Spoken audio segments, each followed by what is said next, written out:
નમસ્કાર વિદ્યાર્થી મિત્રો, હું ફરી તમારી સમક્ષ હાજર છું. આપણે ભણી રહ્યા હતા ચેપ્ટર નંબર 11 બાયોલોજીનું, બાયોટેકનોલોજી, તેના સિદ્ધાંત અને પ્રક્રિયાઓ. આપણે આગળના લેક્ચર 1 અને 2 ની અંદર બેઝિક વાતો કરી.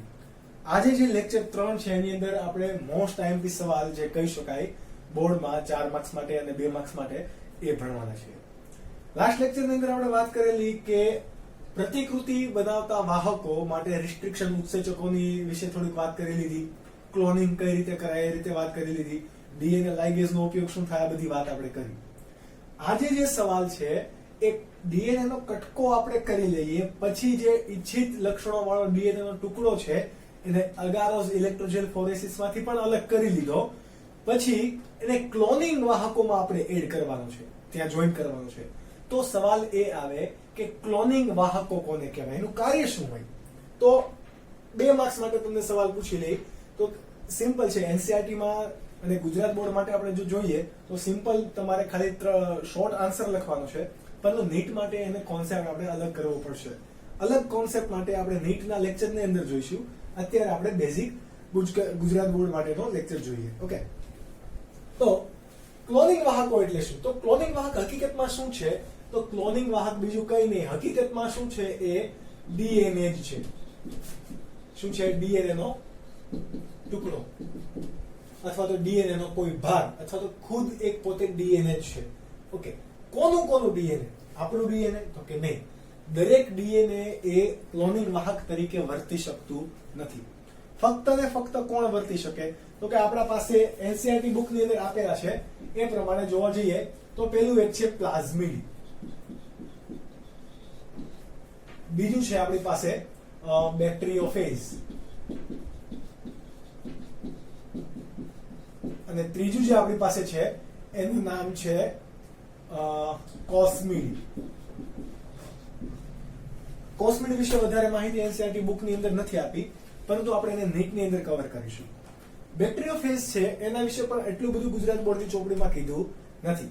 આના સિવાયના 2 આપણી પાસે છે, YAC અને BAC, યીસ્ટ એસોસિએટેડ ક્રોમોઝોમ અને બેક્ટેરિયલ એસોસિએટેડ ક્રોમોઝોમ. કઈ રીતે એનું ફંક્શન હોય છે, શું હોય છે, શા માટે વપરાય છે, એ બધું આપણે ભણીશું નીટના લેક્ચરમાં. પરંતુ એનસીઆરટી માટે ફોકસ કરીએ તો સૌથી પહેલા તમારે 2 માર્ક્સ માટે લખવાની થશે ક્લોનિંગ વાહક એટલે શું, એનું ઉદાહરણ આપીને સમજાવવું હોય તો પહેલા લખવાની વ્યાખ્યા. ક્લોનિંગ વાહકો એટલે કે ડીએનએ નો કોઈ એક ભાગ કે જે ઈચ્છિત ડીએનએ ના લક્ષણને કોઈ યજમાનની અંદર દાખલ કરવા માટે વાહક તરીકે જે કાર્ય કરે, વ્હીકલ આપણે એને કહી શકીએ. હકીકતમાં ક્લોનિંગ વાહક કોના તરીકેનું કાર્ય કરશે?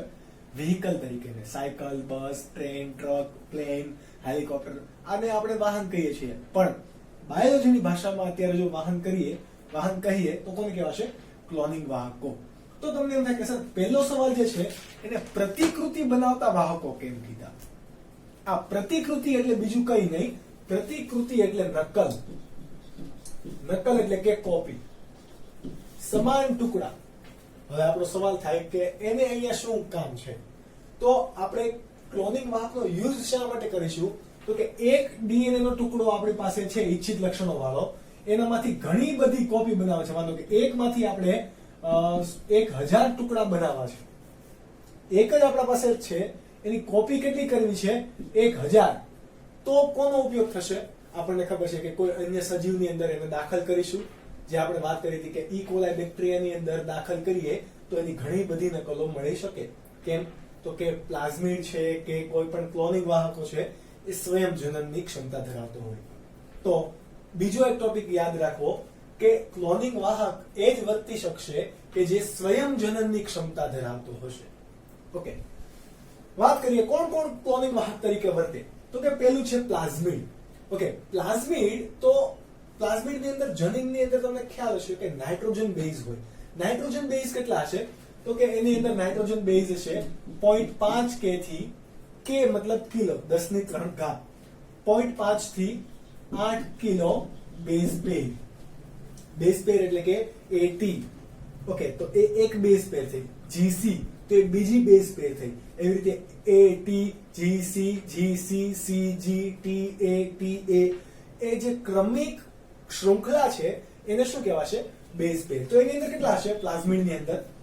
0.5 થી 8 કિલો બેઝ પેર. હવે પ્લાઝમિડ શા માટે વર્તે? તો તમને ખ્યાલ હશે પ્લાઝમિડની સંખ્યા બેક્ટેરિયાના કોષની અંદર કેટલી હોય?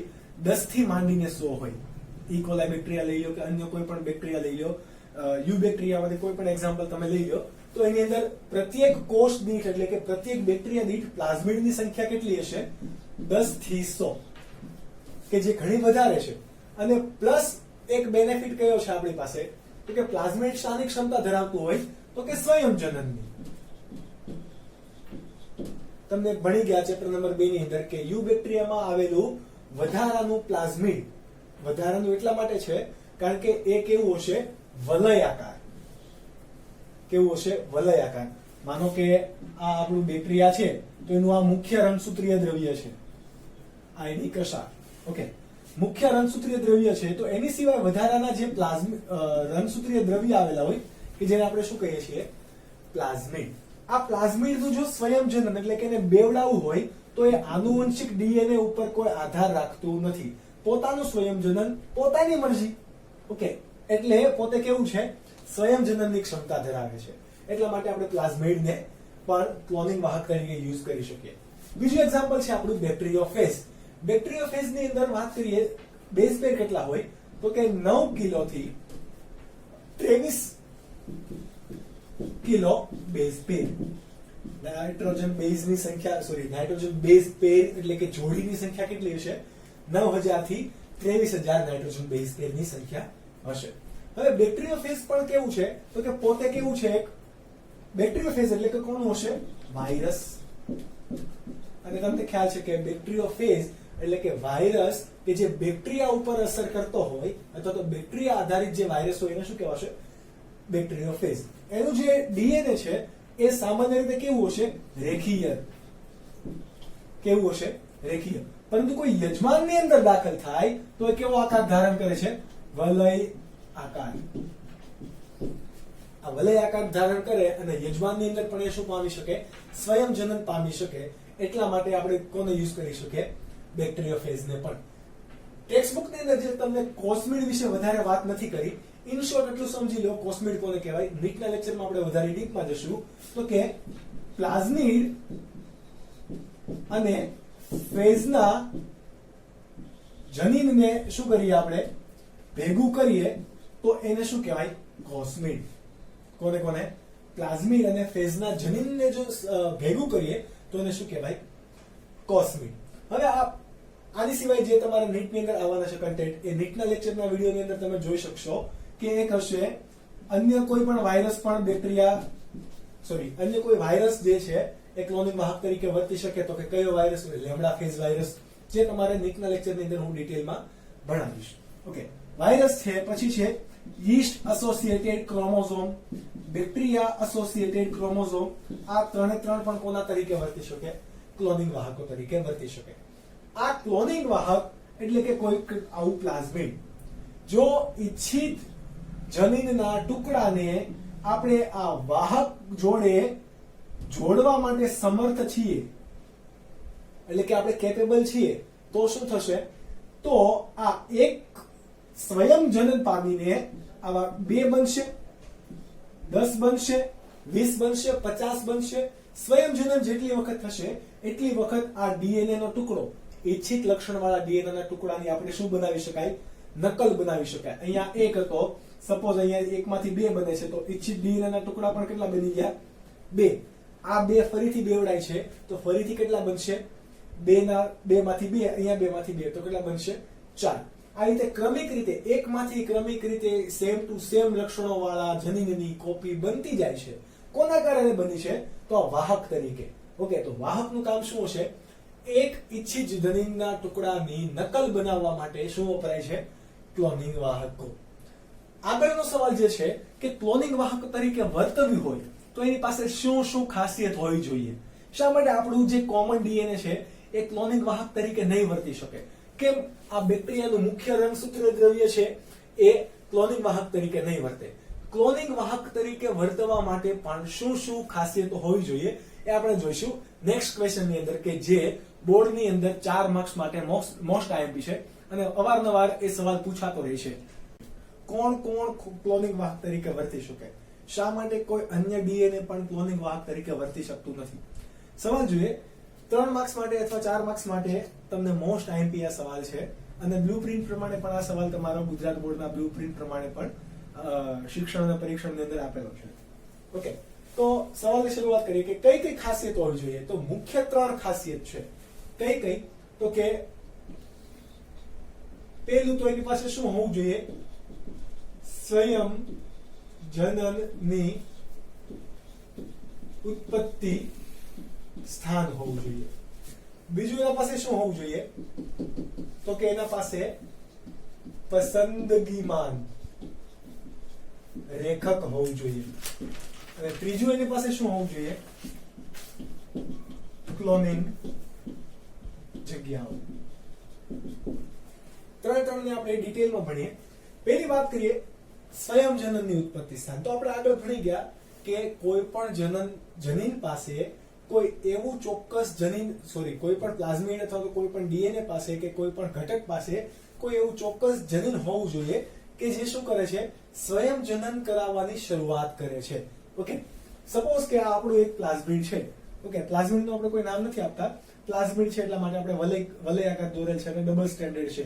ઓકે, એની દ્વિકુંતલીય રચના નથી અત્યારે, પણ કઈ છે? આ ડબલ સ્ટેન્ડર્ડ આપણે રચના દોરીએ છીએ, સિમ્પલ. તો એની પાસે આ આખું પ્લાઝમિડમાં ચોક્કસ એવો ભાગ કે જે શું કામ કરતું હશે? સ્વયં જનન કરાવવાની શરૂઆત કરતું હશે. ઓકે, તો આપણે એને કહીએ સ્વયં જનનની ઉત્પત્તિ સ્થાન. એને ઇંગ્લિશમાં કહેવા હશે ઓરિજિન ઓફ રેપ્લિકેશન. રેપ્લિકેશન એટલે કે સ્વયં જનન. તો ઓરિજિન એટલે કે ઉત્પત્તિ કરનાર, ઓરિજિન પ્લેસ ઓફ રેપ્લિકેશન. તો આવું કોઈ પાસે નથી તો એ પ્લાઝમિડ તરીકે વર્તી શકશે નહીં.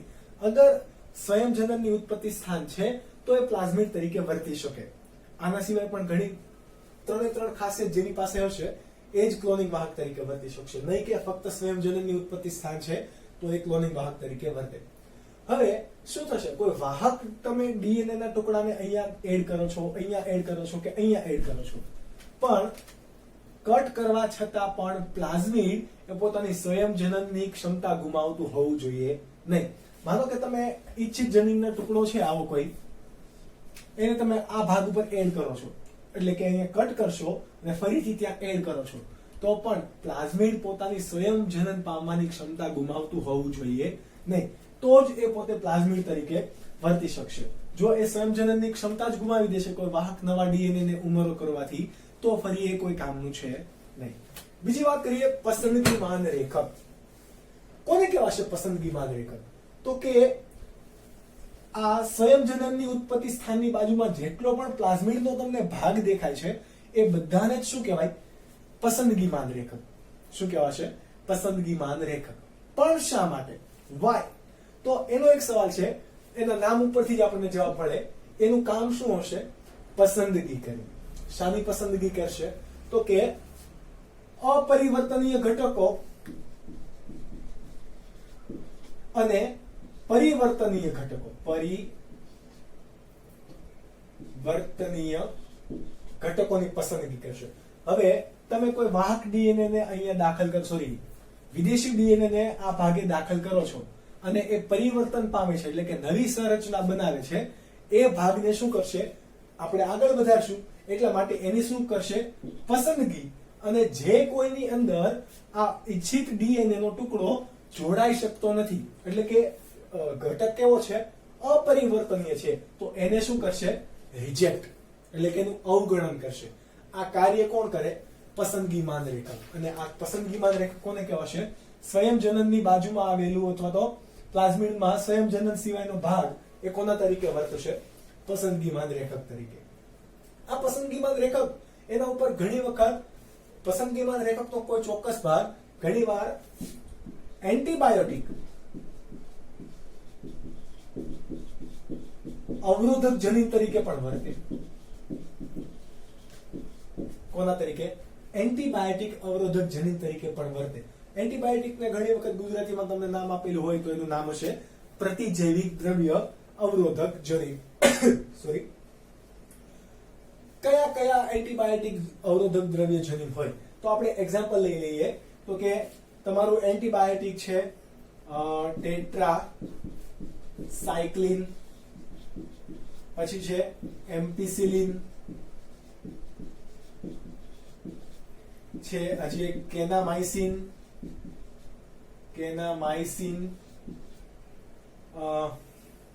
ક્લોરોમ્ફેનિકોલ. સપોઝ આ તમારા એન્ટીબાયોટિક્સ છે, તો આનું અવરોધન કોણ કરતું હોવું જોઈએ?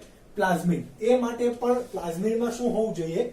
પસંદગીમાન રેખકની સાથે અથવા તો એની ઉપર જ ઓવરલેપ થયેલું કોણ હોય? અવરોધક જનીન. ટેટ્રાસાયક્લિન અવરોધક જનીન છે, તો આપણે શોર્ટમાં લખીએ ત્યારે ટેટ્રાસાયક્લિન અવરોધક જનીન હોવું જોઈએ. આપણે એને ઇન શોર્ટ લખી દેવાય ટેટ્રાસાયક્લિન અવરોધક, રેઝિસ્ટન્સ એટલે કે અવરોધક, તો એનો આપણે લખશું R. એ રીતે એમ્પિસિલિન છે તો એમ્પિસિલિન અવરોધક, કેનામાઇસિન છે તો કેનામાઇસિન અવરોધક, ક્લોરોમ્ફેનિકોલ છે તો ક્લોરોમ્ફેનિકોલનો અવરોધક જનીન. આ બધી જ વસ્તુ ક્યાં હશે? તો કે પસંદગીમાન રેખક ઉપર. કઈ રીતે? તો કે આ ભાગ આપણો પસંદગીમાન રેખક છે, તો પસંદગીમાન રેખક ઉપર જ કોઈ એવો ચોક્કસ ભાગ કે જે આ માનો કે ભાગ કોઈ એમ્પિસિલિન દ્રવ્યનો અવરોધક છે, આ કોઈ ભાગ ક્લોરોમ્ફેનિકોલ અથવા તો ટેટ્રાસાયક્લિનનો અવરોધક છે. કોઈ પણ તમે અહીંયા સપોઝ કે હોઈ શકે, જરૂરી નથી કે ફક્ત એક જ પ્રકારનો હોય. જો આપણે પ્લાઝમિડ કોઈ ચોક્કસ પ્લાઝમિડની વાત કરીએ તો નેક્સ્ટ ક્વેશ્ચન ની અંદર જ આપણે ભણશું કે પ્લાઝમિડ આપણે PBr 322 જોઈશું, તો એની અંદર આ એક ભાગની અંદર શું આવેલ છે? પસંદગીમાન રેખક સાથે એમ્પિસિલિન અવરોધક જનીન, અને આ બાજુ છે ટેટ્રાસાયક્લિન અવરોધક જનીન. તો આ પણ શું કાર્ય કરશે? પસંદગીમાન રેખક તરીકે કાર્ય કરે. અગર કોઈ પ્લાઝમિડની અંદર આ અવરોધક જનીન છે નહીં, તો એ કોઈ પણ એન્ટીબાયોટિક્સ નું અવરોધન કરી શકશે નહીં. સપોઝ કે ઈ કોલાઈ બેક્ટેરિયાનું પ્લાઝમિડ તમે લો, આ ઈ કોલાઈ બેક્ટેરિયાનું પ્લાઝમિડ પાસે આ અવરોધક જનીન નથી અને તમે એને એન્ટીબાયોટિક વાળા માધ્યમની અંદર રાખો છો, તો એન્ટીબાયોટિક નું કામ શું હોય? બેક્ટેરિયાનો નાશ કરવો. તો એ બેક્ટેરિયાનો નાશ કરી દેશે. પરંતુ આપણે અહીંયા કેવા પ્લાઝમિડ જોતા છે કે જે એન્ટીબાયોટિક સામે પ્રતિરોધક હોય, કારણ કે હજી એને આગળ પ્રક્રિયાઓ કરવાની છે, એટલા માટે કેવું હોવું જોઈએ? પ્રતિરોધક, એનો વિરોધ કરતું હોવું જોઈએ. ત્રીજું છે ક્લોનિંગ જગ્યાઓ. તો ક્લોનિંગ જગ્યા પણ ઇમ્પોર્ટન્ટ છે. ક્લોનિંગ જગ્યા આપણે વાત કરી ગયા લેક્ચર નંબર 2 ની અંદર કે ક્લોનિંગ કોને કહેવાય. સોરી, લેક્ચર નંબર 1 માં વાત કરી. ક્લોનિંગ કોને કહેવાશે? ક્લોનિંગ એટલે કે કોઈ એક ટુકડાને આ વિદેશી ટુકડો છે ઇચ્છિત લક્ષણો વાળો, એને તમારે પ્લાઝમિડમાં જોડવો છે.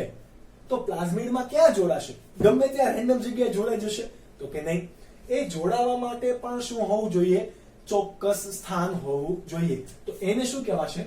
ક્લોનિંગ જગ્યા. આ ક્લોનિંગ જગ્યા તમને ખ્યાલ હશે, આપણે વાત કરી રિસ્ટ્રિક્શન એન્ઝાઇમ ની અંદર, તો કે કોની વાત? રિસ્ટ્રિક્શન ઉત્સેચક. એન્ઝાઇમ એટલે ઉત્સેચક. રિસ્ટ્રિક્શન ઉત્સેચક પોતે શું ધરાવતું હોવું જોઈએ અથવા તો શું ઓળખતું હોવું જોઈએ? ઓળખ શૃંખલા ઓળખતી હોવી જોઈએ.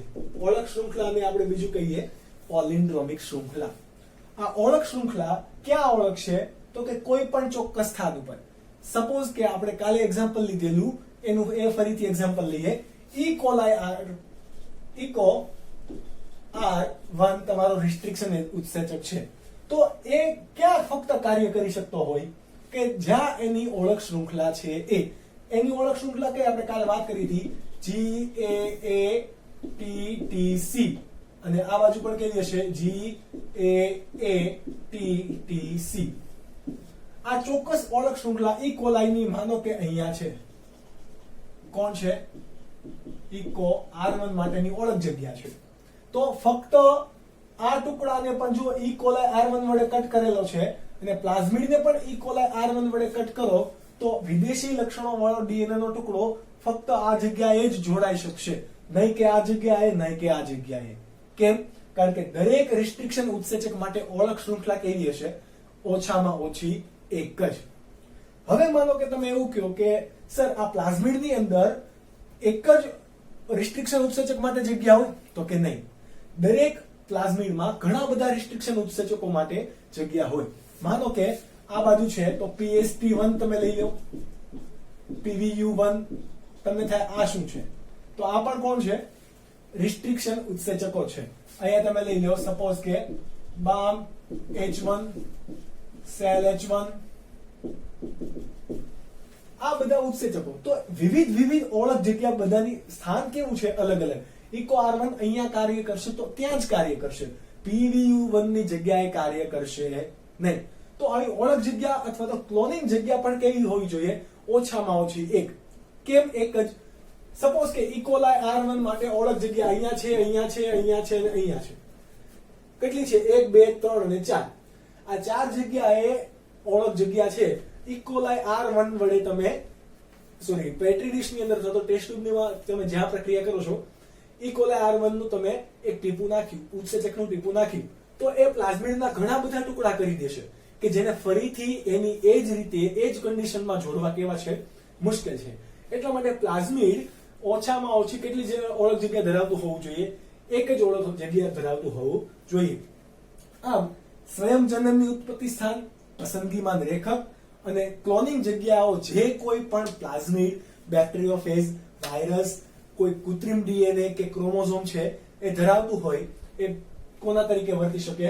ક્લોનિંગ વાહક તરીકે વર્તી શકે. આના એક્ઝામ્પલ તરીકે આપણે નેક્સ્ટ ક્વેશ્ચનમાં જોઈશું કે પ્લાઝમિડ એક છે PBr 322. તો PBr 322 ની રચના શું છે? શા માટે PBr 322 ક્લોનિંગ વાહક તરીકે વર્તી શકે? એની અંદર શું શું ક્રિયાવિધિ હોય અને ક્લોનિંગ વાહકનું જોડાણ કઈ રીતે થાય, એની અંદર ખાસિયત કઈ કઈ હોય એ પણ આપણે ભણીશું નેક્સ્ટ ક્વેશ્ચનની અંદર. નેક્સ્ટ ક્વેશ્ચન છે કે ટૂંકનો ધાપો PBr 322, પ્લાઝમિડ PBr 322. લાસ્ટ ક્વેશ્ચનની અંદર આપણે જોયું કે ક્લોનિંગ વાહકોની ખાસિયત શું શું હોવી જોઈએ. તો એવું જે ક્લોનિંગ વાહક અથવા તો પ્રતિકૃતિ બનાવતું વાહક તરીકે કોણ વર્તે છે? PBr 322. તો આપણે એની ખાસિયત આપવાની છે. અહીંયા જે તમને એક આકૃતિ દેખાય છે, આ કોની છે? પ્લાઝમિડ 322 ની. ઓકે, કંઈક આવું હશે. એ હવે શું શું ધરાવે છે એ આપણે જોઈએ. તો સૌથી પહેલા ક્લોનિંગ વાહક તરીકેની ખાસિયત શું હોવી જોઈએ? એની પાસે સ્વયંજનનની ઉત્પત્તિ સ્થાન હોવું જોઈએ. છે આના પાસે તો કે RU, origin of replication. Okay, આ એક એવી જનીનની શૃંખલા છે કે જે સ્વયંજનનની શરૂઆત કરાવશે. બીજું એના પાસે શું હોવું જોઈએ? પસંદગીમાન રેખક. ચલો આ સાઈડમાં શું છે? એની પાસે પસંદગીમાન રેખક છે. તો કે હા, પસંદગીમાન રેખકનું કાર્ય શું હશે? તો કે પુનઃ સંયોજિત ઘટકો અને બિન પુનઃ સંયોજિત ઘટકોને દૂર કરવા. અને બીજું કામ હશે પરિવર્તનશીલ ઘટકોને અપરિવર્તનશીલ ઘટકોથી દૂર કરવા. એમાંથી જે પણ પરિવર્તનશીલ ઘટકો છે એમાં પુનઃ સંયોજન પામતા ઘટકોને આપણે વૃદ્ધિ કરવાની છે. બિન પુનઃ સંયોજન પામતા ઘટકો આગળ વૃદ્ધિ કરી શકશે નહીં. તો આ ભાગ કોના તરીકે વર્તશે? પસંદગીમાન રેખક તરીકે. હવે પસંદગીમાન રેખક તરીકે આપણે આગળ વાત કર્યું કે એ શું ધરાવતું હોવું જોઈએ? એન્ટીબાયોટિક અવરોધક જનીન. તો અહીંયા કોઈ ધરાવે છે? તો કે હા, PBr 322 ની આ ડાબી બાજુએ જોઈએ તો એ આ ભાગ કયો ધરાવે છે? એમ્પિસિલિન અવરોધક જનીન. જે તમને અહીંયા બ્લેક માર્કર વડે મેં ટિક માર્ક કરીને આપેલો છે એ કયું છે? એમ્પિસિલિન અવરોધક જનીન. બીજું કયું અવરોધક જનીન હોય છે એની પાસે? તો કે ટેટ્રાસાયક્લિન અવરોધક જનીન. આ ભાગ છે એ શું છે? ટેટ્રાસાયક્લિન અવરોધક જનીન. કોઈ પણ અવરોધક જનીન હોય તો અવરોધક જનીન પછી ત્રીજી એક ખાસિયત એ આવે કે એના પાસે શું હોવું જોઈએ? ક્લોનિંગ જગ્યા. એમ તો હકીકતમાં પ્લાઝમિડ 322 કે જે ઇકોલાઈનું છે એ 12 ક્લોનિંગ જગ્યા ધરાવે છે. એટલે કે વિવિધ 12 રિસ્ટ્રિક્શન ઉત્સેચકો માટેની જગ્યા ધરાવે છે. પરંતુ આપણે અહીંયા જેટલાની જરૂર છે એટલાનું દર્શાવીએ. ડાયાગ્રામની અંદર તમને HindIII, ઇકોલાઈ, CLA1, PST અને PVU2 આ બધા ડાયાગ્રામની અંદર આપેલા છે. પણ આપણે ફોકસ કરીએ કે જેનું આપણે અહીંયા મેઇન કામ છે એક ટેટ્રાસાયક્લિન અવરોધક જનીન છે. તો ટેટ્રાસાયક્લિન અવરોધક જનીન કઈ કઈ ઓળખ જગ્યા ધરાવે? તો આ ભાગે હશે એ છે BAM H1. I નથી, રોમન આંકમાં છે. એ શું છે? BAM H1. આ ભાગ છે તો એ શું ધરાવશે? SLA અથવા તો SLA1. ઓકે, એમ્પિસિલિન અવરોધક જનીન છે તો એ પણ કેટલા એમ્પિસિલિન અવરોધક જનીન પર કેટલા રિસ્ટ્રિક્શન ઉત્સેચકો માટેની ઓળખ જગ્યા ધરાવશે? 2. તો કે આ બાજુ છે PST1 અને આ ભાગે છે PVU1. ઓકે, આની સિવાય તો કે જોઈએ આ બાજુ કોણ હશે? તો કે હિંદ 3 છે, પછી CLA1 છે, E. coli R1 છે, PVU2 છે. આ વિવિધ 12 ઉત્સેચકો માટેની જગ્યા ધરાવે છે, પણ આપણે એટલા બધાની જરૂર છે નહીં. આપણે મેઇન ટાર્ગેટમાં વાત કરીશું BAMH1, SLA1, PST1 અને PVU1. કેમ? તો કે આખા થિયરીની અંદર જે તમારે નિષ્ક્રિયતા કે ક્રિયાવિધિની વાત કરવાની છે એમાં આ 4 મુખ્યત્વે ભાગ ભજવશે. હમણાં આપણે આગળ વાત કરીએ તો કે પસંદગીમાન રેખક હોય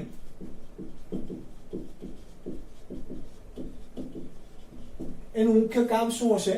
તો કે પરિવર્તનશીલ ઘટકોને અપરિવર્તનશીલ ઘટકોથી દૂર કરવાનું, અને બીજું કામ શું હશે?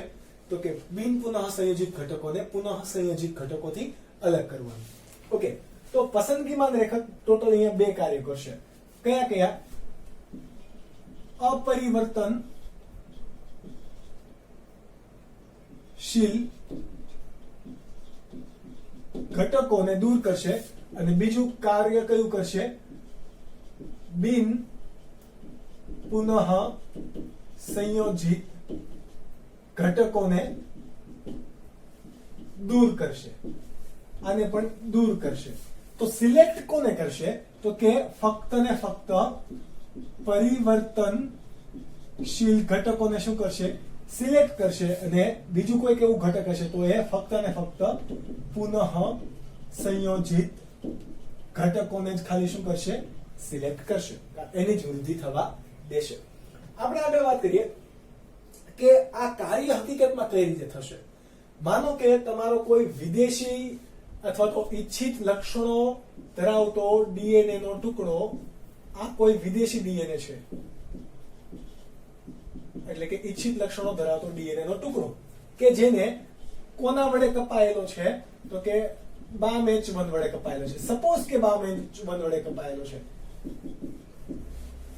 હવે વિચારો, આ ટુકડો BAMH1 વડે કપાયેલો છે તો આ પ્લાઝમિડમાં ક્યાં જોડાઈ શકશે?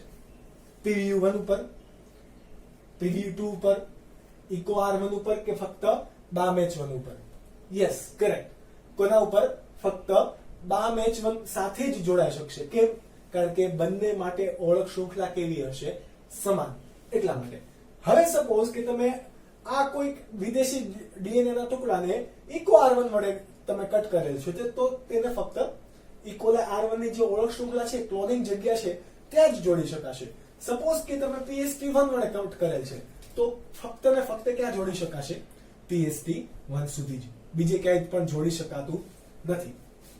હવે BAMH1 વડે તમે કટ કરો છો તો અહીંયાથી શું થશે? જનીન કટ થાય છે.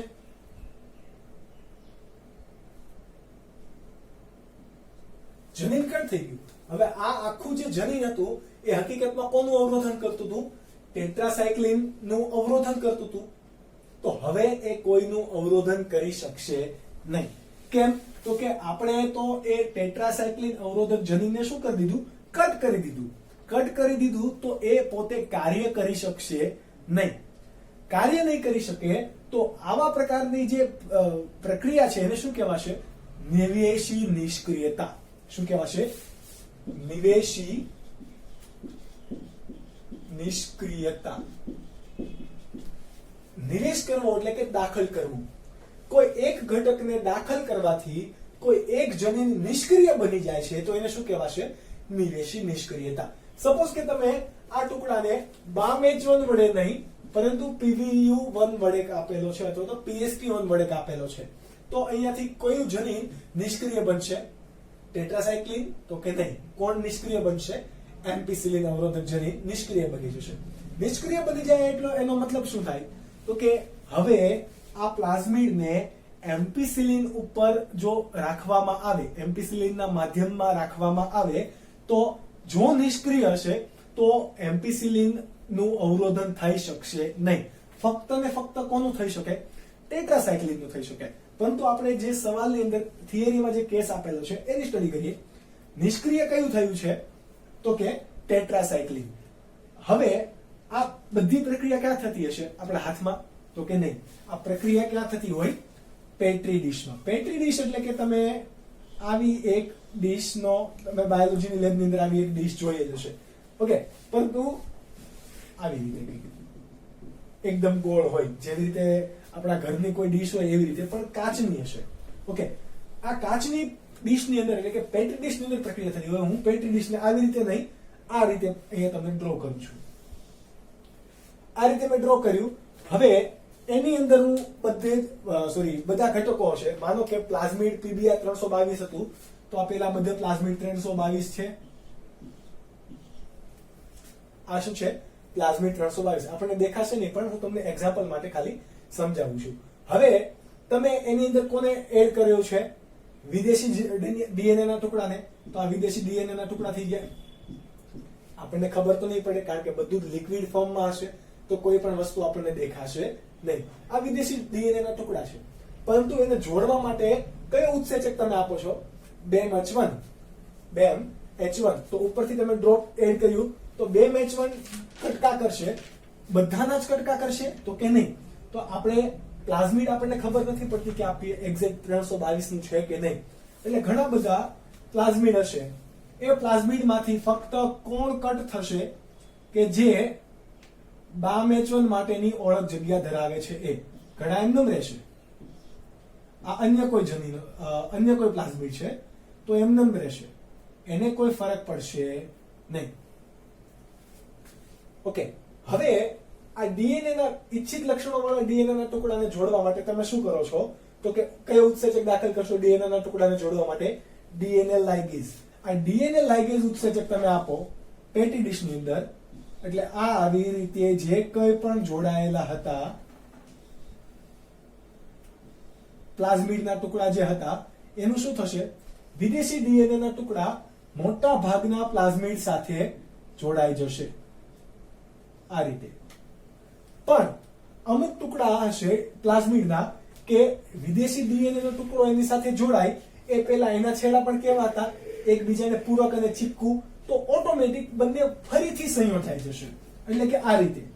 તો એની અંદર કોઈ પ્લાઝમિડ આવ્યું છે નહીં, અને વધારાના જે પ્લાઝમિડ હતા એ તો એમનેમ જ રહેશે. એને કોઈ ફરક પડતો નથી. કેમ? તો કે BAMH1 માટેની ક્લોનિંગ જગ્યા એ ધરાવતા નથી. હવે આગળ આપણે વધીએ તો થિયરિટિકલી ની પ્રેક્ટિકલી તમે વિચારીને આગળ વધજો. હવે મેં ઉત્સેચક કટ કર્યો છે BAMH1 વડે, અને નિષ્ક્રિય કોણ થયું છે? ટેટ્રાસાયક્લિન.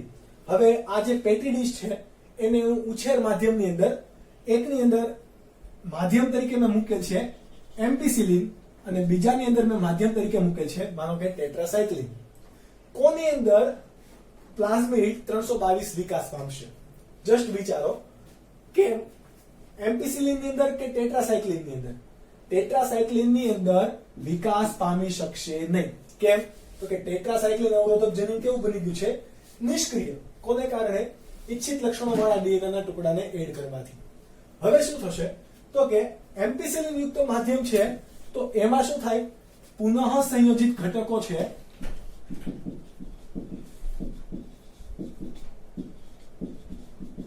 વિકાસ પામી શકે? તો કે હા. તો આ પુનઃ સંયોજિત ઘટકો વિકાસ પામ્યા કોને કારણે? એમ્પિસિલિનને કારણે કે ટેટ્રાસાયક્લિનને કારણે? ટેટ્રાસાયક્લિનને કારણે. તમને થશે સર આ તો એમ્પિસિલિન માધ્યમ છે, તો એમ્પિસિલિનને કારણે પુનઃ સંયોજિત ઘટકો આવ્યા. પણ નહીં.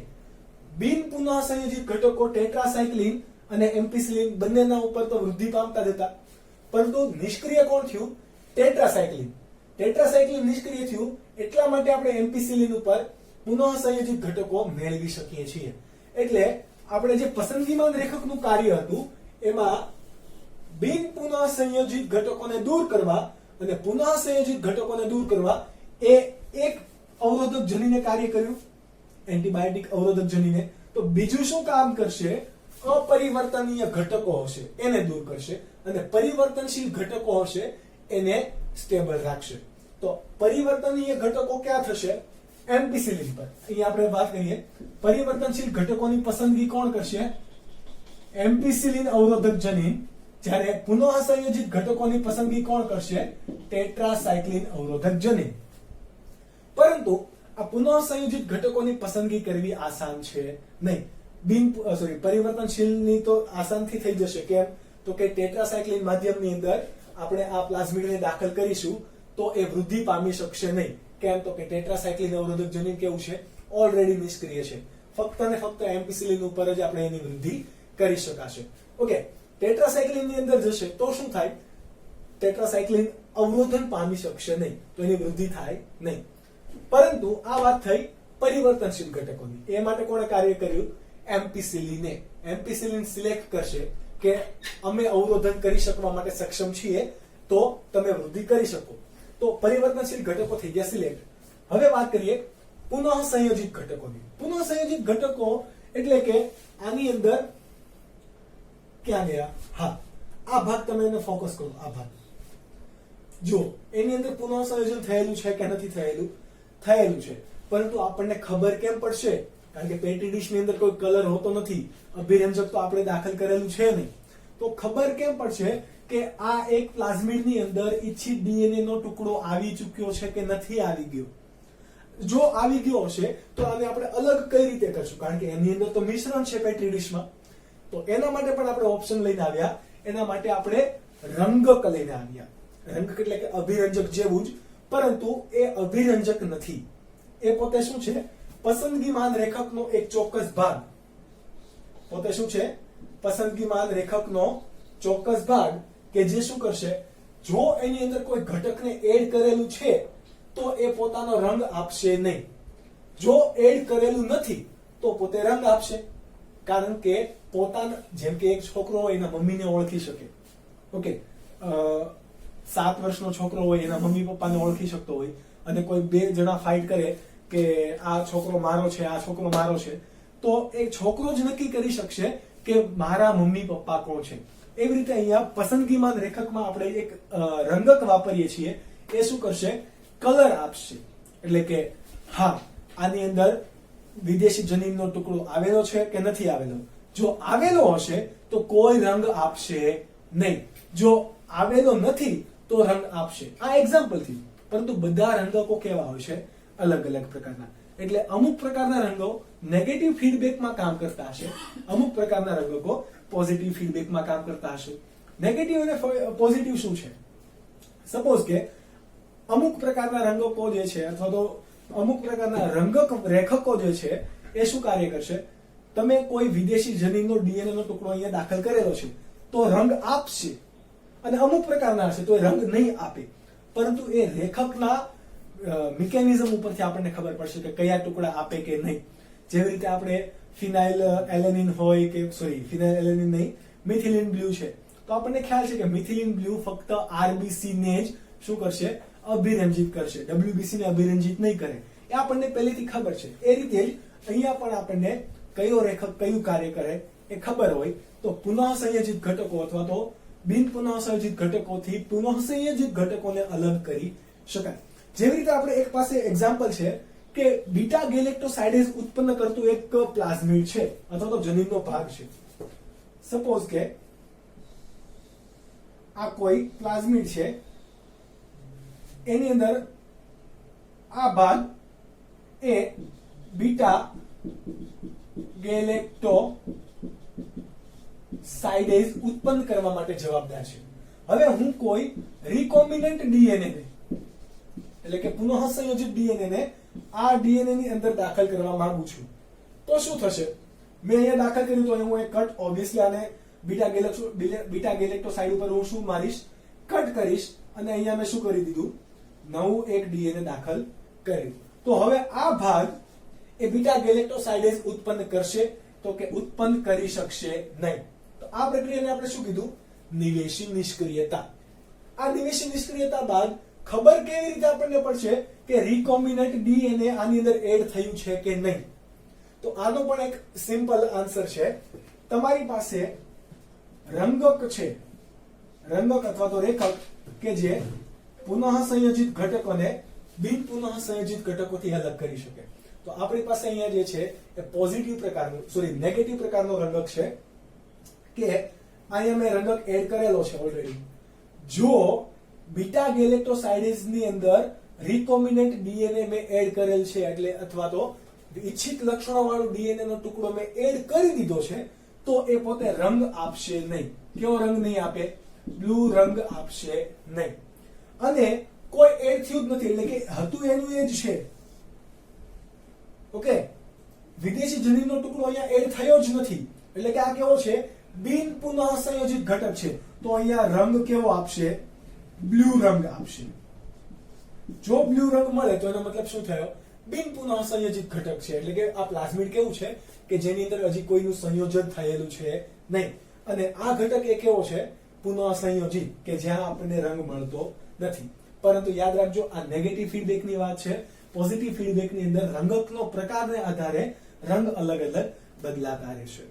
આ વાત થઈ પ્લાઝમિડ 322 ની રચના. તમને 4 માર્ક્સ માટે મોસ્ટ આઈપી માં પૂછાય તો ફિગર બરાબર દોરવી, એનું નામ નિર્દેશન બરાબર કરવું, વર્ણન અહીંયા મેં વર્ણન નથી કરેલું ઓબ્વિયસલી, પરંતુ તમારે એકદમ ડિસ્ક્રિપ્શન સારી રીતે લખવું, સ્પષ્ટ અક્ષરે લખવું, અને જ્યાં પણ લાગે કે હાઇલાઇટ કરવા જેવું છે પેન્સિલથી એને હાઇલાઇટ કરવી, તો તમારો પેપર ચેકર પણ એના ઉપર વધારે ફોકસ કરશે.